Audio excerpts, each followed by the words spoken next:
And welcome again, everybody. Well, it's time for Talk About It Thursday. Y'all know normally on Thursday, I just post a picture or I post an article or I post a little clip from video.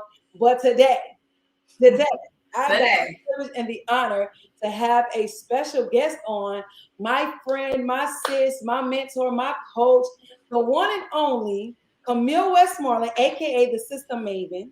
Let's Right? go. She is so like Millie Rock. That's what I really call her. Nobody knows I call her Millie Rock. She's so all these things. So listen, I put our IG up. We're gonna get into this. I ain't gonna make it hard. Y'all see all the links at the bottom. Y'all know what to do. Like, comment, share. I was talking to her before we got on. I told everybody, don't follow me on TikTok if you're gonna be upset. Just go. When I start posting videos, just don't follow me if your feelings gonna get hurt. Because I'm having fun over there. I'm serious everywhere else. I'm gonna have fun on TikTok. She like TikTok too, y'all. So Uh-huh. on TikTok. She better be doing stuff. She better Y'all have me can follow me. follow her on That's TikTok. my IG and my TikTok.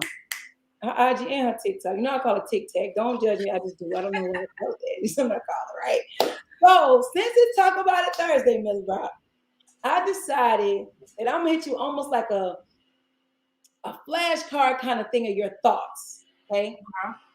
This is what I tell you. This is my page, so you can say what you want to say. This is my page. They got something to say. They see. You can do. I know how you can go in. Woo! Saying, don't feel like you got to hold back. You can, talk about it. Okay. All right, Okay. here we go. You ready? Okay, here we go. Yeah. All right. How do you feel about the IRS wanting to monitor people's incomes when you have $600 or more in the bank? I think that's garbage. Hmm. And the reason why is that they're just trying to be more invasive. Like honestly, at this particular point, I think they're trying to change us from a democracy to a dictatorship. Yeah. Everything that they can do to try to control us, they're trying to do. And I'm just a rebel. So like DeFi is king in my book, and that's really one of the things that is extremely important is to find out ways to not be controlled. Average person doesn't know how to not be controlled because they're not plugged into the right communities or the right sources or connections with people. So when I saw it, I was just like, yo, that's crazy, but that's not gonna be me. They could pass whatever law they want to pass, but I already got a one up on their tail. When we move the finish line, I don't know another Listen, one. I'm just saying. Now that's so good because I think here's the thing I realized, especially in other spaces, people don't know their rights. Like, oh, and I don't even have a COVID conversation. Like I don't even talk about it listen. because the only line I want people to know is HIPAA is real. Know your Yeah, rights. Like, exactly. exactly. HIPAA is real. Know your rights. And the crazy part is because people are in such dire need for money, they try to attack or control the very thing that people need to manipulate them to do the things that they want them to do. Yes. But I am not that chick. Okay. Let's be very clear. Let's be very clear. And like I was talking to someone and she was kind of telling me of, some things. She doesn't believe in getting the vax. She doesn't want to get the vaccination. But because of some doors she's trying to walk through, she's feeling pressure to get the vaccination. But my mindset was, if your heart is not to get the vaccination, believe God to open some other doors for you. Yeah. That might not be the door that you have to walk through. And I'm not pro-vax or anti-vax. It's whatever you need to do for your particular life and for your family, And that whole conversation in itself is just ridiculous. It's caused some unnecessary division for no reason. It went from black and white to vax to non-vax. Like, what the heck is going on? What? I was like, bruh. like they doing absolutely team too much. I'm just like, at the end of the day, you have to do what's good for you and your family, where your body is concerned, where your money is concerned, all of that. And it's important to be educated and don't shame people. Don't shame someone for getting the vax. Don't shame someone for not getting the vax. Don't shame someone because they like money and are pursuing wealth, and don't shame someone because they want to be broke. Like, whatever it is, and maybe that sounded bad that I said that. I'm not trying to judge nobody. Like, let's be very clear, I'm not.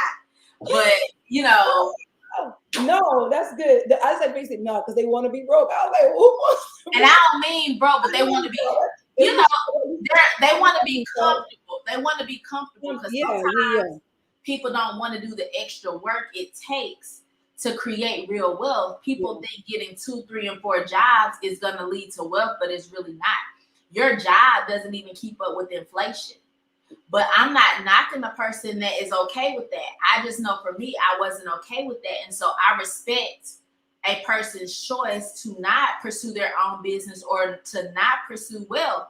You know, we need people to work. Like, I need somebody at the gas station so I can get my gas. Yeah. I need somebody at Kroger. So I'm not knocking anything. Do what's best for you and your family and embrace it. You know, and then don't make anybody feel shame because they pursue. Like, I'm a youth minister. People call my church the money church because we wealthy up in that piece. Come on. God called us to live heaven on earth. Yeah. Some people equate Christianity to being broke. And that's the reality. So that's why it's taboo when they hear that churches talk money in church. Because I'll take it because I'll be the first one to say, well, see, you know, you can't be throwing random questions at me because, you know, I want the real you. Because no, I'm saying taking it because I'll be like, y'all know Peter had a business. Like, it wasn't right. He like was broke. He had a business. So how was the business moving while he was with Jesus? Like, the people he had employees to take care of. So what was happening? It's not like he said, y'all, we closed for business. I don't know what y'all can do. I'm going with Jesus. No, they were still taking care of while he was gone. He was still getting exactly. Like, exactly. It blows my mind because, like, so many churches are doing dinners and this stuff to raise money to cover stuff. But then you got the church that teaches money where you ain't got to do no fundraisers. Your members, because they got a revelation, are able to cover whatever budget you got. That's the key, though. I think that's the key because you went back to what you said. How we even get on church? I don't know. We went from the question was no, you're good though, because I was just thinking about the fact that we don't know. You know what I mean? And it's almost like you said, the person either want to be wealthy, you want to be broke. It's like you don't want to know. You okay not knowing. And then you're like, well, I don't know. No, you don't want to know. Because and maybe broke is the wrong word. Maybe I should say you're okay as long as I got a roof over my head and as long as I got clothes on my back. You want to be average. Pretty much. Yeah, that's average. I mean, the average person has a spouse and 2.5 kids and a dog and about 2,000 square feet of home. And we happy together and this is it. Like, God called us to live heaven on earth, not just heaven in heaven. Like, I'm like, he take pleasure in my prosperity and he gonna teach me how to profit. So I'm gonna keep learning as he keeps teaching me. And I'm gonna keep advancing so I can continue to be a blessing to the kingdom as a whole. How you a blessing, bro? Like, what you can't be. You can't even meet your own needs, so how you gonna be a blessing to the greater good? That's so good. And I don't want to be like, here's the thing too, and I'm gonna go to the next one, but here's the thing too, I don't want to finance my life away. Listen, like, I don't want to continue. Like, I'm looking at everything. I didn't know how many things, like, you can finance everything now. I'm like, I don't want to do that. I don't need it that bad where I want to finance my life away and now I'm continuing to owe and owe and owe and owe and owe and owe and owe. Like, I don't want that. I think it's okay to say you paid cash for a house. Like, exactly. It's okay. It's okay to say that you want money. It's not a taboo to say you want money. Because the reality is, for the person that tries to shame that person, I always be like, if money ain't nothing, then quit your job. Because ain't you going to work for money? If it ain't nothing, quit. It's just according to your faith. My faith may be bigger than yours in this particular area, so I need more money than you do. So don't shame a person because they need more money to accomplish the big goals that they have. Yeah. Of course, I'm gonna need more money if I have a goal of, impacting 1,000 kids in my city compared to a goal of just having a roof over my head. You don't need what I need. You see? And so anyway. I'm just saying that's good. I was just thinking about, I know what it was, and I'm gonna go to the next one. It was, we were talking about, COVID. I don't talk, it's something I feel like that's a waste of my time to talk about because it's not productive. I'm not one, I know what's happening, but I don't watch the news. Like, that's not my thing. And so one of the things he was like, and I know people had their backs against the wall, and I really want to speak to this person because I'm gonna tell you this right here. I was telling my husband, if that means I got to stay in the house, I know how to get a check in the house. like that's the part I think we don't realize. We've never been in a room where we are forced to think. That's my first problem. Like nobody really, on average, don't think for themselves. It's like you tell me, no, this is what I want. This is what I want to do. I don't want and it's okay because it's hard sometimes, and I understand it is hard sometimes to go against the grain. And I mean, whether that's family, whether that's business, whether that's the norm, whether that's the friends you're with. But I'm gonna speak from just to give whoever that is watching this one nugget.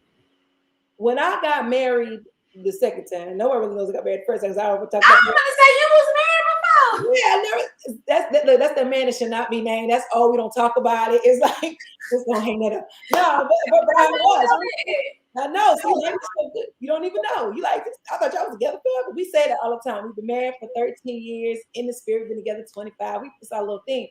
But here's the thing I tell you: you don't need a whole bunch of people understanding that you have these big dreams. You just need one person. One person to say, yeah. And I promise you, once you have that one person and you really start to develop and really go after it, it's like people just show up that got crazier dreams than you got. And so it's an environmental thing. You don't have to tell friends goodbye. You don't have to tell nothing. It just gradually becomes. When I met Camille and Marquita, it was like, we're not gonna tell that story, y'all. We're not gonna tell it right now. Yeah, she was weird. Look, I'm not gonna tell you some things I thought they did to me. It wasn't true, but our moms will play tricks on us. But when I tell them things I desire to do, it's never, are you sure? It's always, okay, how are we gonna make it happen? And those are the people you need around you. So that's I think about it because people are like, well, what am I gonna do? I'm like, y'all, people making real money from the house. Like still, it didn't stop because the world opened back up. People are still making a good check on e-commerce, on digital currency, from the house. They ain't gotta go nowhere. So don't feel you're limited on your options based on where you are right now. I don't know why I got on my little soapbox on that, but don't feel like you're limited. You need to get around people who are solution driven. Yep. That's what you need. You need somebody who's solution driven, who can either A, give you the solution or B, point you to the person that has the solution. Yep. You don't want nobody saying, well, girl, if you leave, I'm gonna get off there, but I'm gonna tell people, oh, you got a government job, you got it going. I was like, no, because when the government shut down, they won't pay nobody, then people still had to go to work. Like, crazy. Is that what you think it is? So anyway, here go your next one. How do you feel about Tom Brady giving away a Bitcoin? I thought that was so dope. Look, he could do it. He's like, he can do it. That's goals. And see, the thing that I'll say this, the thing that annoys me, is that not that he was able to give it away, but there are so many people who've heard us talk about Bitcoin, heard us talk about these cryptos, and so they're gloating over him, but that could have been you giving a Bitcoin away. Come on. But you allow your fear of thinking everything's a scam just because it's not new to you to have you wishing it was you when you could have made that you. You see what I'm saying? We started talking about Bitcoin to everybody when it was right around maybe $2,000. Yeah. Bitcoin sitting at 60. You see what I'm saying? You see what I'm saying? And so it's like, I think that's legit dope. That's goals right there. He done set that person up because with everything that's happening with China right now and them predicting that Bitcoin is going to go up to 220K, if that person who he gave that Bitcoin to is smart and get some sound financial wisdom, that money is going to grow for him. Tom Brady set him up. I will hold on to it, but I ain't giving it. Nope, you can't get it. I'm gonna hold on for dear life. Okay, don't let nobody get that. That's just so good because he was able to do it. And I would hope that people see him doing it and say, what is this Bitcoin all about? What is Bitcoin all about? And let me get a piece of the pie. And because he had to have a good number of them for him to be I might give you a little quarter of one. Right. A whole Bitcoin. He got a good bit. And that's just crazy because just just if you tapped into it, and I know people think, well, it's 60,000. No, get you $100. If you got $100, get you $5. Whatever you can do right Get now, a portion. do it and build on it. This is what I want people to understand. You can buy. It's not like a stock where you have to buy a whole stock or a whole NFT. Let's just say Bitcoin is at 60,000. Let me pull out my calculator. So let's just say Bitcoin is at 60,000 and you bought $100 worth of Bitcoin. So you own 0.16, 0.17 of a Bitcoin. Okay. So with that being said, let's just say Bitcoin gets to 200,000. Okay.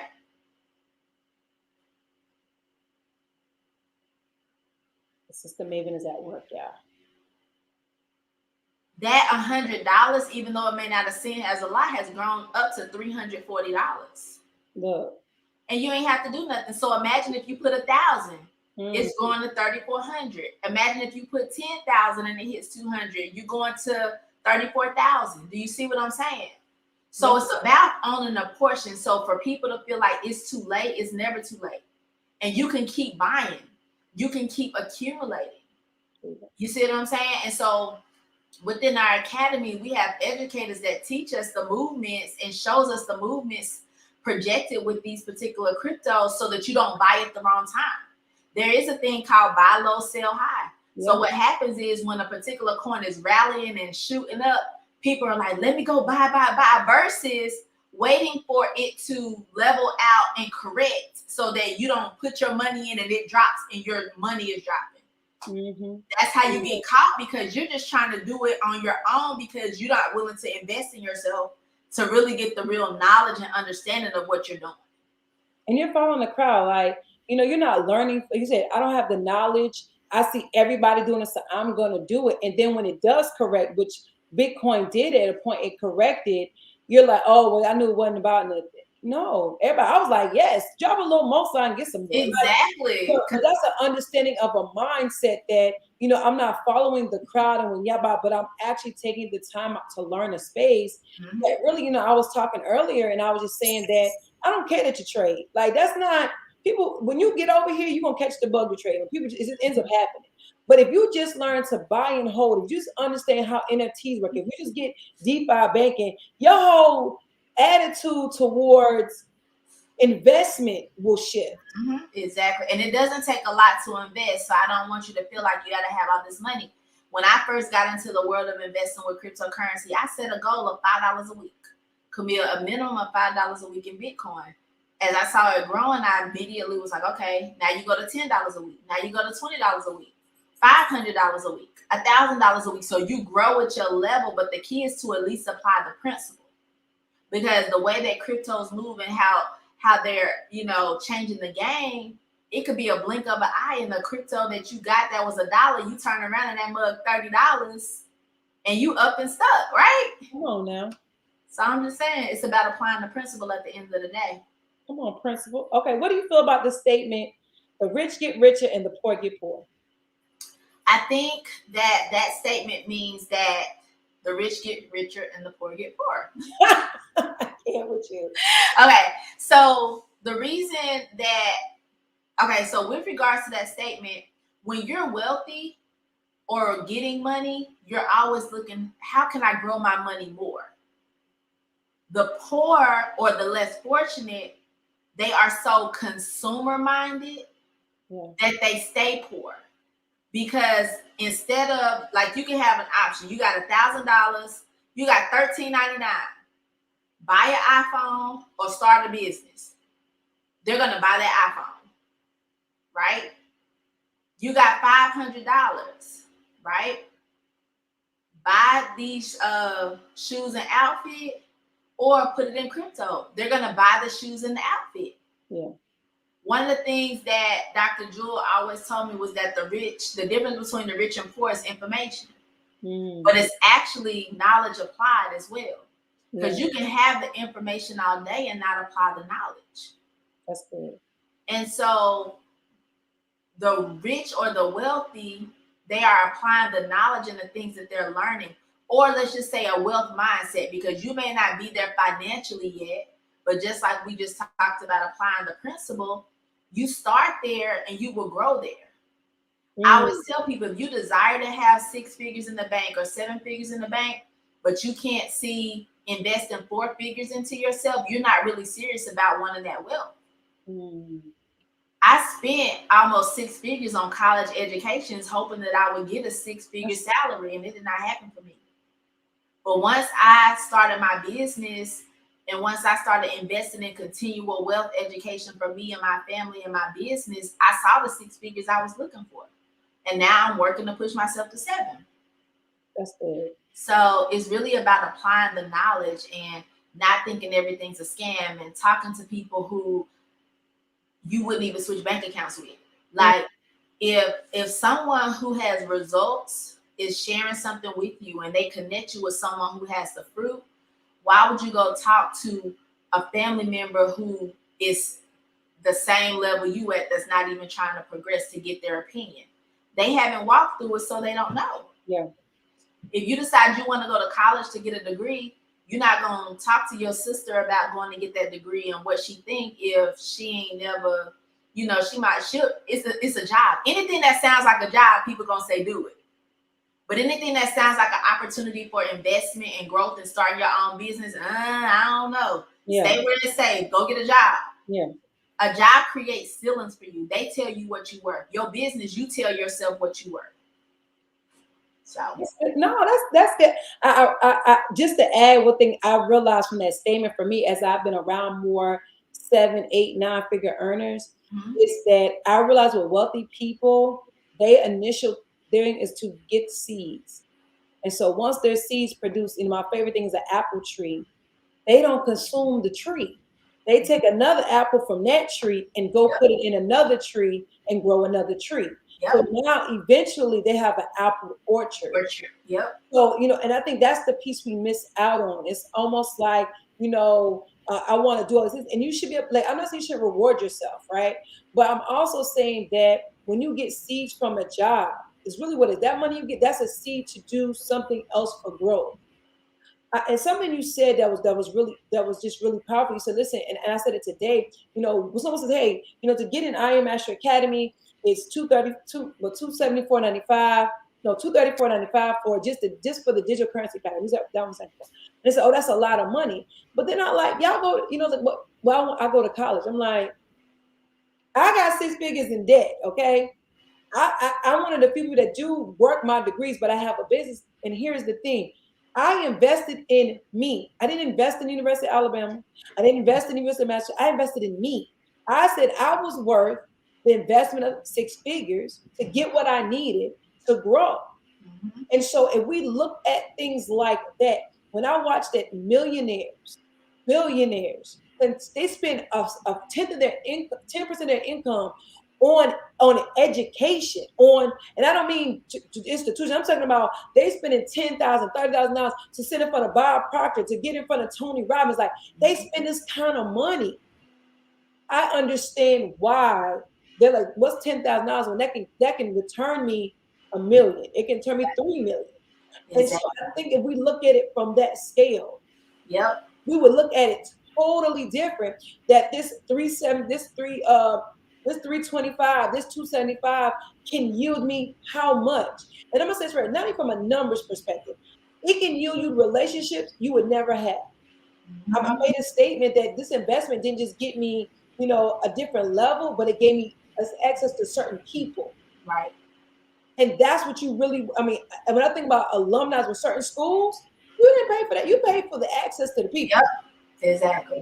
You paid for the fact you went to a certain school, there were relationships. I'm leaving it at that. Relationships shifted because, oh, you went where? Oh, I got you. That's what you're paying for. Yep. And if you thought about it like that, you would be like, okay, it's nothing. It's nothing for me to do what I need to do, because it's an investment in me first. And then I realized what it connects me to. So I totally agree with you. That's what's. And this is what I want people to realize. $275 a month is $9.10 a day. Chick-fil-A meal. Listen, I do Uber Eats faithfully. We know. I be paying 2 days at a time, like for real. So ask yourself, what are you willing to give up to get the life you desire? Yeah. You might need to start fasting doing your regular work day and say, instead of me taking this $10 or $15 to get lunch today, I'm gonna put this to the side so I can invest in my future. You see what I'm saying? And the beautiful and powerful thing about I Am Mastery Academy is that this is a company that loves to reach back and help other people. So just like Tish is here to expose you and to help position you where your wealth is concerned, the company rewards you for doing the same thing. So you mean to tell me, I did a call with Jackie, and I was talking to the young lady, and she was like, I want to learn this thing. And I'm like, well, if you know any family members that need a DeFi, everybody listening, you need your own DeFi bank, period. With the state of our economy and the things that our government and things are trying to pass, DeFi is literally where it's at. So like DM Tish and say, I need information. We're doing a webinar tonight, so you'll be able to tune into our webinar tonight. And I'll even jump on the phone with you after the webinar if you have questions, right? But I was talking to someone earlier today for Jackie, and I was telling her, you reach back and help 3 of your family members. The company is now going to reward you by covering your monthly access to this wealth knowledge. So now instead of $275 a month coming out of your pocket, that's $275 for you to invest even in your portfolio. Yes, come on. Do you see what I'm saying? So now this is how the rich get richer. OPM, other people's money. I Am Mastery Academy is giving us their money. You see what I'm saying? So now you can continue to grow and build a legacy. So it's all in how you look at it. You know what I'm saying? And so y'all just need to make moves. Like if you take, like the longer you wait, the more money you losing. That's good. Period. At the end of the day, like some people kicking themselves in the foot because they missing that 57,000 they would have right now if they would have bought Bitcoin at $3,000. They waited. There you go. It's still not too late because Bitcoin is moving, but now you got to be plugged into the right people, the right source, the right education. Whenever you go to school to be a doctor or a nurse or a teacher, whatever requires licensing, you have what's called continual education. So you have to keep paying for that education to stay relevant. That's the same mindset you need to have where your money is concerned. Don't plug in or hear this information and say, let me go set this bank up. I did my part. Because things are constantly changing and you could still get left behind because you choose not to stay plugged in and tapped into information. That's good. So plugged in, tapped in. All right, Camille, what do you think about Walmart allowing their customers to get Bitcoin? I think Walmart allowing the customers to get Bitcoin is pretty cool. However, there was a company or ATM machine. This is where people who are not plugged in and knowledgeable will get messed up. So there was an ATM machine, and one of our business partners, Randy, he was so excited. He was like, I'm about to go put my card in here so I can get some Bitcoin. And at this particular point, Bitcoin was at 63,000, but they rated it at 67. Okay. So of course, see, your face knows exactly what that means. So they are upcharging to make more money. So I'm all for it, but I will be looking at it to see, does this match the market or are they doing more to get more money? Because even though it's an ATM machine, that is literally how ATM machines make their money. They charge you fees. So now the person that doesn't know and doesn't want to go through the education, and the crazy part is a person who doesn't know about crypto, you go through their platform to make a crypto wallet, but if you don't understand how to navigate, you're going to be short. Listen. And you're going to be calling Tish for her to help you figure it out. So I think it's cool. It's definitely a sign of the times and innovation that's happening. You should pay attention to these things as financial indicators. Does it mean go buy your Bitcoin at Walmart? No, not necessarily, but it does mean that you need to be getting educated on, if this thing is happening like this is clearly something I need to know. Yeah. Banks right now, some of the biggest banks are now trying to get their foot into the cryptocurrency space. So these are those indicators. If you're seeing it consistently happen and popping up on the news, you should be saying, I need to get educated on this. Exactly. I literally just talked to a nurse not too long ago, and she basically was like, I'm about 1 foot out the door. I saw y'all post something about Bitcoin. I've been out of touch. I need to get back in touch and plug because I need to get off my job. You know, and so understanding where you are and where you want to be and making the move at the end of the day. But that whole thing with Walmart is definitely a sign of the times where economics is concerned in cryptocurrency. So it should provoke you to seek out the knowledge and information. Okay, no, yeah, seek out the knowledge and the information. And you know, the thing too is like, I tell you, you can skip the line if you know the right people. Like, you know, like I love the fact I can skip the line. I just get a text mail like, hey, make this happen. Oh, we got, let me, hold on, let me, what we buying it? Like, because I'm, you know, you see something that I don't see, or someone else, that we all are together. And that's, I think, the beauty of having great relationships is that, you know, you busy doing something, I'm busy something, but however, we all, hey, did you see this? What's up with this? And we're all looking at it together to make sure we all are going to the top together. So, Mel, I'm gonna close with this last question, and I want you to roll into, you know, about DeFi, because I told you when DeFi, and it's whatever you want to talk about with the digital currency space, what we offer. Because I told you when I put my money in it, and I saw that little line of credit, I was like, where can I get some more money to put in this stuff? Exactly. Right? So here's your last question. What do you say to people who make this statement? I don't have the time. For the person that doesn't have the time, I would say you have yet to schedule your priorities. Because there's always time, but you're not being strategic and utilizing your time. It's a difference between being busy and being productive. And so at the end of the day, if you've been busy all day and you look at the end of the day and you've accomplished zero towards your goals, that's not a good sign. So number one, I would say schedule your priorities. Number two, if it's your job and other things, there are still ways that you can position yourself to make money while you're figuring it out. So it may not be as cookie cutter for you to say, okay, I'm going to shift this with my schedule. I'm going to do this with my schedule.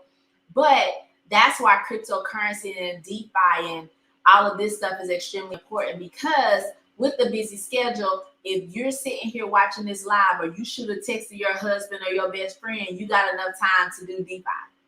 You got enough time to invest in crypto and let your money work for you. Within the DeFi bank, our traditional banks cannot do what they do. And mind you, your bank was not created for you to save in. It was created for you to pay bills. Your bank ain't even giving you 1% a year. You're not even keeping up with inflation. But then you mean to tell me with your DeFi bank, not only are you making 8 to 12% annually on your money, but now you can position yourself to actually borrow from yourself. You're a borrower. I mean, a lender and a lender. Come on now. I lend to myself and I can lend to other people to make my money. There was a guy named Brock Pierce from the Mighty Ducks movie, and he had his DeFi bank. And when Bitcoin went on this bullish run, his portfolio grew so massively that he was able to take a loan out and borrow from himself to buy a $1.2 million home. The thing that I want you to understand with that is that he didn't have to go through any type of qualification. He didn't have to go through any process of verifying where his income came from. All they needed to see was that your crypto was in this portfolio and you can use it as collateral to get the loan. Within 24 hours, that money is in your bank account, or if you withdraw it to the USD coin or a stable coin, it's immediate. And then the beautiful thing about that is that when that money hits your bank account, it's not considered income because it shows up as a loan. So this is why that DeFi space is so bananas. I personally did a loan for myself today because I was like, I want to see how this works.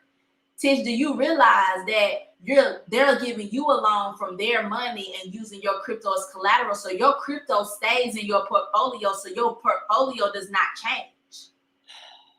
It's such a game changer. So I said, you mean to tell me Tish and I both have goals of buying homes cash or paying her estate off?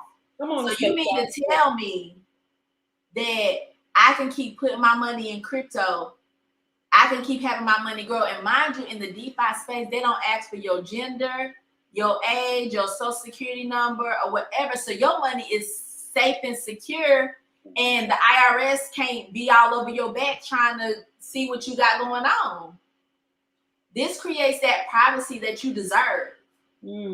The invasion of our privacy that they're trying to do is just ridiculous. And they're going to invade your privacy if you do not apply the knowledge that you're learning. If you do not tap into the people that can help position you. You see what I'm saying? So it was so dope to see, man, I could take a loan out for myself, but then my portfolio balance stays, but it keeps growing and fluctuating with the move of the markets. Yes. I pay myself back as I see fit. So you mean to tell me once I have enough, I can withdraw $500,000 to buy a house, have the deed in hand, buy the house with the deed, borrowing from my own collateral, and then I pay it back as I see fit. $100 this week, $1,000 next week, nothing the next week. There are no stipulations to that because they already got the crypto as collateral. So whatever that looks like for you is what it looks like for you. You see what I'm saying? So good. So it takes no time. And then you have to tell yourself you're worth 30 minutes or an hour a day or every other day to educate yourself. You have to determine what it is that you want for your family. Do you want financial freedom for you and your family? If you want financial freedom for you and your family, you will schedule your priorities and make the time to make that happen. So that's what I would say. I hope y'all caught all that. I'm trying to think how much more I can put in my account. Listen. Look, I finally figured out my passcode to the crypto.com. I said, dang it, so I can move it over. I was like, thank you, because I was not about to get locked out. Right. Like, y'all, and I'm going to tell y'all, I laugh about it, but yeah, I'm the worst. They get on me all the time. Because I know how I think DeFi is, but I know how to do it, though. Now, I may not be the best one, but I'll tell you one thing. When they say, buy over here, I get over there and I retch it around and spin it left like they tell me, and I do what I'm supposed to when I go back with my day. Now, I ain't the best one, but I know how to follow instructions. And that's really the key. Like, you don't have to know anything. I don't say everything. Don't know anything. And I was the first. It was like, Tish, come on. I was like, listen, I don't.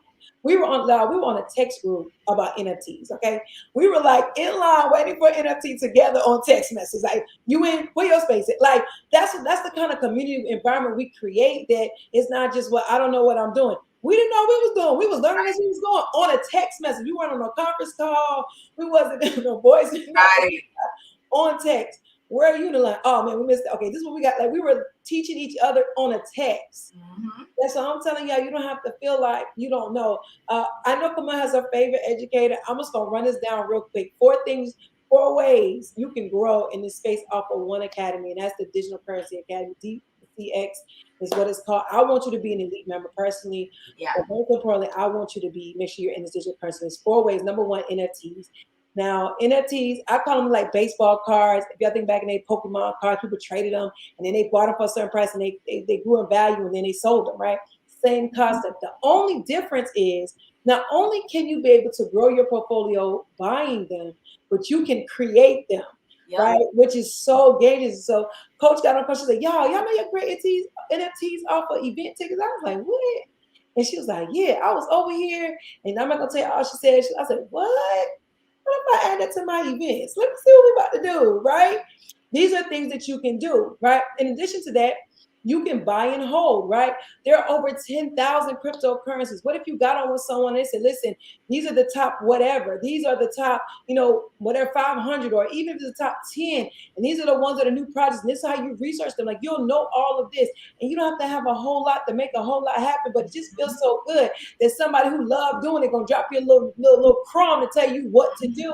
And you don't have to do a whole lot, right? But you're still growing and you're still in because you showed up. Yep. And last but not least, of course, your DeFi banking. I'm telling y'all, I see it on the screen. I didn't see no examples. So I'm going to say, hey, what you think? So I put my own stuff in there. And when I talked to Camille, I said, Mill, I was sitting there like, oh, where can I find some more coins that I got already laying around in one of these accounts? I need to move over here because it just was game changing. And it wasn't until I sat still, honestly, and was like, you said it, but then it clicked for me. And I said it to my husband. I said, but I'm the lender and the lender. I told you now, I didn't gave you credit enough. I'm going to take that. And he was like, yeah, because it's almost like this. I said, no, think about it. I loan other people money, like them people go down to the check cashing place. Now I ain't gonna do them like that. But I'm just saying, I can do that. He was like, What? I said, I'm the lender and the lender. So I changed my whole confession. I don't say I'm the lender about no. I said, I'm the lender and the lender. Yep. That's my, like I say all the time. And so you can do the very same thing if you just connect. So I want to say, Mel, you got any last words before I let you go? I would say go ahead and inbox Tish now, or if someone shared this video with you, this live, go ahead and go message them and say, I'm ready to get started. Remember, the longer that you wait, the more money that you're losing. Go ahead and position yourself because you deserve it and you're worth it. You're worth every piece. So go ahead and inbox them and say, I'm ready to get started. Send me the link and let's tap in, and then we'll see you on the other side of money. Bam, that's it. Remember to do life on purpose, with purpose, and for purpose. Don't let the last 64 days of 2021 catch you not experiencing the wealth life you desire. Y'all have a